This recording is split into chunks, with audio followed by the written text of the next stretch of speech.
Hello, good morning. It's Thursday morning and it's about 9 a.m.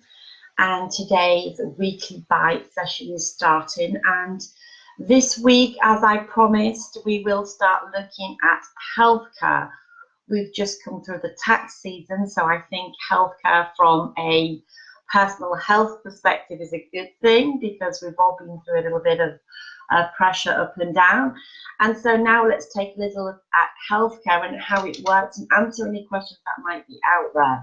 So join me as and when you can. And if you don't get to see this live, then of course it will stay in the group and I'll also try and send it out. Hi, Nicole. So join as you come along. So this week and possibly next week as well, depending on what questions come through, we will take a look at healthcare in France, how the system works and how you can get your reimbursements in place, of course, with the help and support of the LBS team. So really, just to kick it off, the healthcare system, how does it work? As I always say to every customer when they first start working with me, the most important thing about healthcare in France is getting yourself in the system. Okay, so I know a lot of people focus on the carte vitale, the green card, the little green card that you get. But that's not the most important. What the most important part is actually accessing the healthcare and getting a social security number, because that social security number will allow you to get your reimbursements in place. Okay. So whether you're an auto-entrepreneur or you're a salaried person or a retiree person, then the important aspect is to get your social security number, and the carte vitale will then come afterwards. So, accessing the healthcare system, how does it work? There are a few ways of accessing the healthcare system. So if you're new into the group, I'll do an overview of how it works, the healthcare system.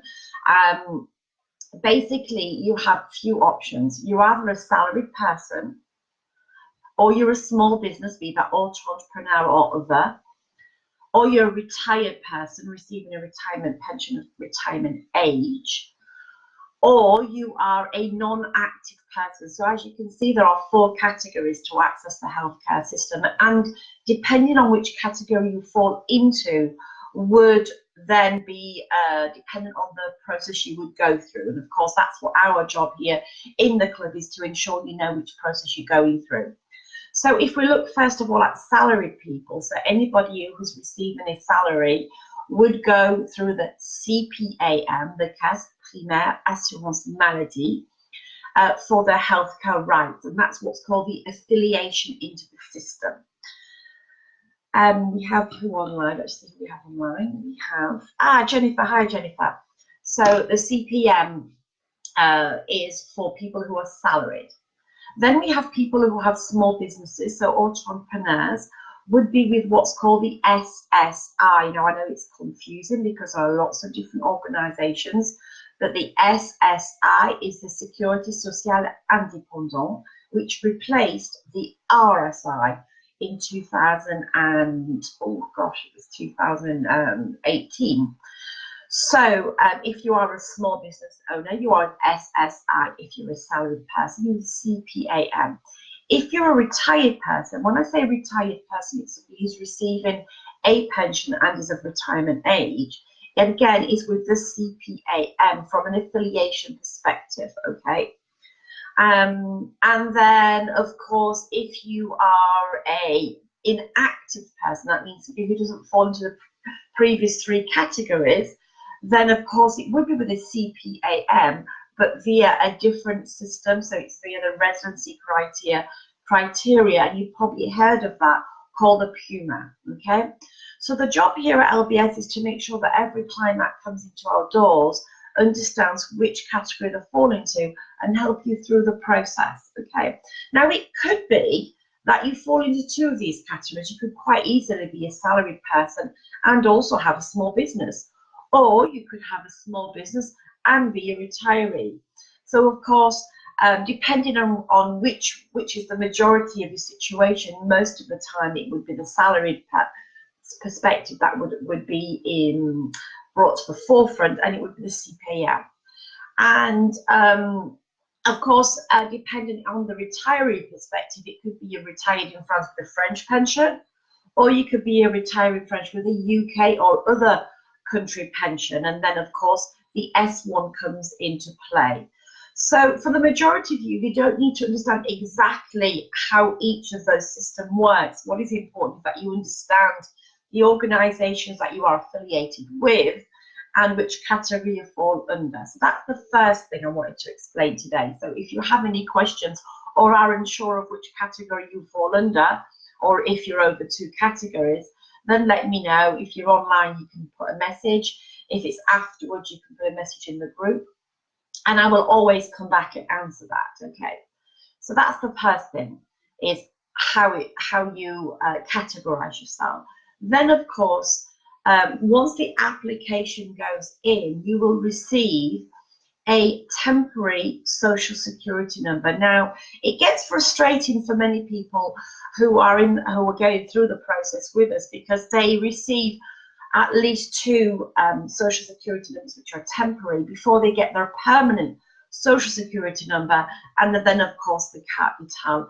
And the reason this is because the Sandia, which is the organisation that validates your civil status, has to look into your civil status and make sure you say you are who you are, hence the documents we ask you for. Okay, so the process of going from accessing the healthcare system through to Carte Vitale can be relatively long because of this whole validation process via the different organisations. And as I was saying at the beginning, you have the two main organisations, the CPAM and the SSI, okay? And now they are, if you like, the affiliation arms and will reimburse you. For example, the CPAM will reimburse you your healthcare coverage up to 70%. And the SSI works with other agreed companies, if you like, or organisations to reimburse you your healthcare. So if you have a small business in France, then you would be affiliated with the SSI, but your healthcare reimbursements would come through somebody like the RAM or the Harmony Mutuelle. So they will probably be more familiar to you.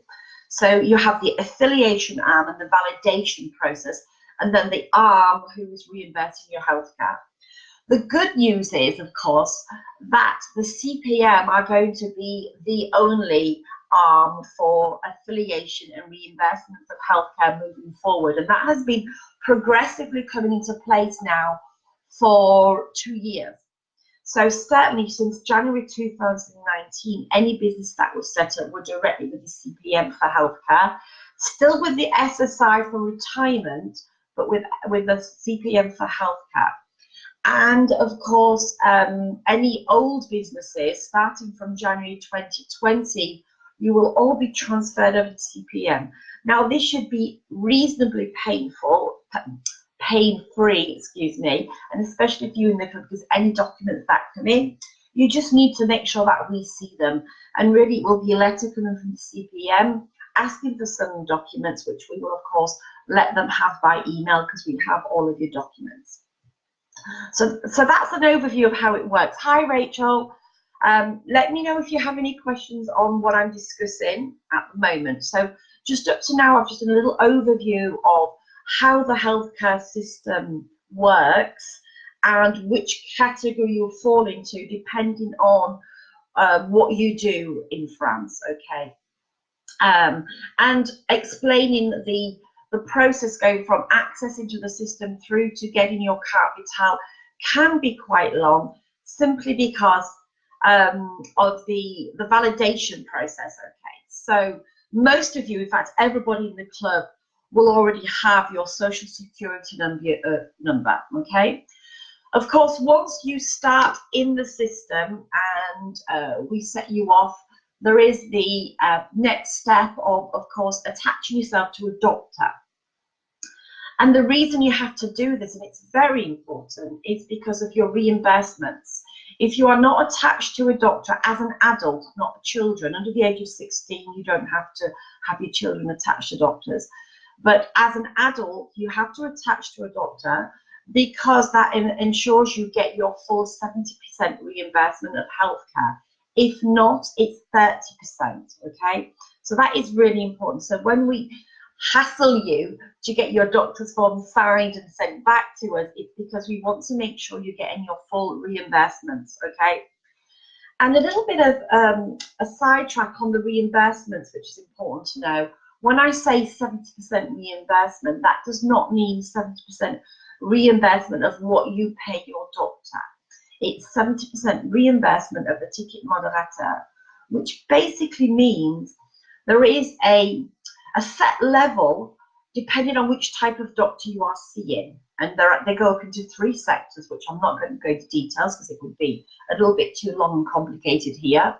But I can do it in another session if you want to know that. So there's kind of 3 sectors. And the first sector, of course, would be your GP. Then it goes into specialists of the first category and specialists of the second category. So if we look at the GP section, as you all know, when you go see a GP, you pay €25 via cheque or a bank card, if you like, and you will always pay up front. You will then, if you have a capital, would give your capital and your reimbursement goes directly into your bank account. If you don't have a capital, they will give you what's called a feuille de soins, which is a brown form. It can also be green for dentists and things like that. And they will give you a brown form with the amount marked on that you've paid, which would be €25. And that is what's going to enable to get your reimbursement whilst waiting for your capital. However, the reimbursement is not €25. It is 70% of the €25, plus they take off €1 for participation into the healthcare system. So it works out to be €15.10, if I remember. But of course, you can imagine if you go see a doctor who you pay €30, the reimbursement will always be based on the €25, which is the maximum amount for Social Security for a generalist, for a GP. If you go see a specialist in Sector 2, maybe a dermatologist, they often charge maybe €40, but you would not be reimbursed 70% of €40. You'd be reimbursed 7% of €27, which is the level of the second group. Okay, so just remember that. And the difference, of course, between that 70% would be your top-up healthcare insurance, your mutuelle, as it's called, not to be confused with the mutuelle in France, how it's sometimes called. I know there is confusion often in the word mutuelle. So when you go to your GP, if you don't have a capital, you would pay your €25. You would get your feuille de soins, which is a brown form usually, or a blue form, depending on which doctors you see, which you would keep. And you would keep that until we tell you that you can send them off. And the reason we make you hold on to them is if you have a temporary Social Security number, it changes twice before you get your permanent one. And if you send all your forms off with your temporary number onto the CPM or to the RAM or the Harmony Mutuelle, and your number changes in the meantime, you can get lost in the system, and it has happened. So we make you wait to send them all off. And what you will eventually do is send them all off, and it will get directly put into your bank account. And of course, to enable us to get you the reimbursements in place, we often ask you for your bank rib. We ask you for your doctor's form, of course, and then sometimes, depending on who you're working with, you know, whether it's through a business or the CPAM, will say, okay, send these documents off to this address with this letter, and that ensures your reimbursements get in place. Okay, and then of course, once we know the reimbursement system is working well, it's over to the capital. The capital, we ask for the birth certificate and sometimes the translations. Okay, so once that's been sent off, it's then a waiting game. And in the meantime, whilst we're waiting, of course, you can send off your feuille de soins to get reimbursed. So that is an overview of how you can access the system and how your reimbursements happen whilst waiting for a capital. And again, I can't emphasize enough when we say, okay, we need this document and this document, it is really to make sure that gets in place as quickly as possible, because the capital can be a little bit longer. For people who are on a retirement pension, so that is a very similar process as well. If it's through the S1, and I know there's a few people in the club that we've done that through the S1, everything gets sent off and it comes back again with a social security. The process is very similar. What is different is the documents. So the application is different for a retiree than it is for a salaried person or for somebody who is applying via the residency criteria. That is what changes, but documents are all very similar: passport, birth certificate, proof of retirement or proof of your salary, and that all gets sent off. So we won't go into details of the exact documents because that's what we do with you and for you. So that is the overview today. I didn't want to give too much information or overwhelm you, but let me know if you have any questions as we are so far. I've got what I've got online. I've got Jennifer, Rachel. Hi, Rachel. Nicole. Hi, Je. So I certainly, for all of the files involved, everything has been sent off. And then, of course, what happens, Jenny in the team, our famous Jenny, is the one who follows up every 5 weeks with the appropriate organisation to see where we are with UKAR Vital. And it literally is every 5 weeks, simply because anything to do with paperwork with the CPM or the SSI, they have a 5-week turnover. And it's the same with the CAF as well.